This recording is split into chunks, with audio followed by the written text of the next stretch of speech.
Hello, and welcome to Estate Planning and the Family Home with myself, Michael Culver. This webinar is going to provide you with a comprehensive update and practical tips on estate planning and the family home.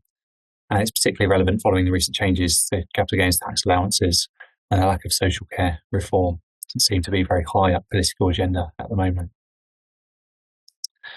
Obligatory slide about me. So I'm Michael Culver. I'm the Managing Director at the imaginatively named Culver Law Limited.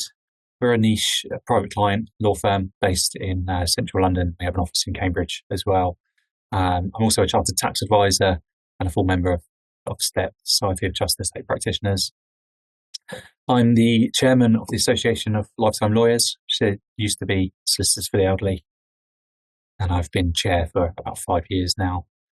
I'm a full member of the Association of Tax Technicians and the Association of Contentious Trusts and Probate Specialists. We deal with probate disputes as well as tax and court of protection and whatnot. I'm a panel deputy with the court of protection.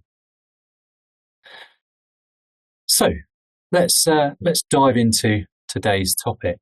So firstly, what is the issue in question? I think it's important to start by explaining that estate planning with the family home isn't easy.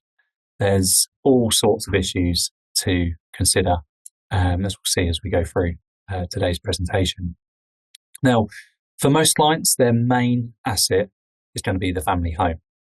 And such clients often reach out to us to help mitigate their inheritance tax bill, or perhaps they're concerned about care fees, and if they're going to need care fees in later life, and whether their families will inherit their main asset if they end up going into care. And we're going to go through today exactly what our clients do with their homes to try and mitigate the potential losses here, as well as looking at options. We're going to consider the pitfalls of such arrangements and the risks involved for our clients as well. Now, there are various risk factors, which I've mentioned on the slide there, but they can include bankruptcy, either of the client making the gift, so the donor of the gift, or the recipient, the donee of the gift. There's also divorce of the recipient, and it being a matrimonial asset. That's another risk factor for us to consider. A big family fallout, could this lead to a risk of the original owner being forced to leave the property and left with nothing? And of course, the death of the recipient.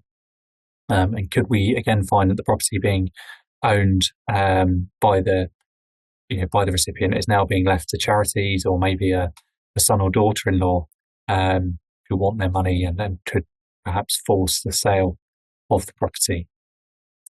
So lots to consider when it comes to planning with the family home.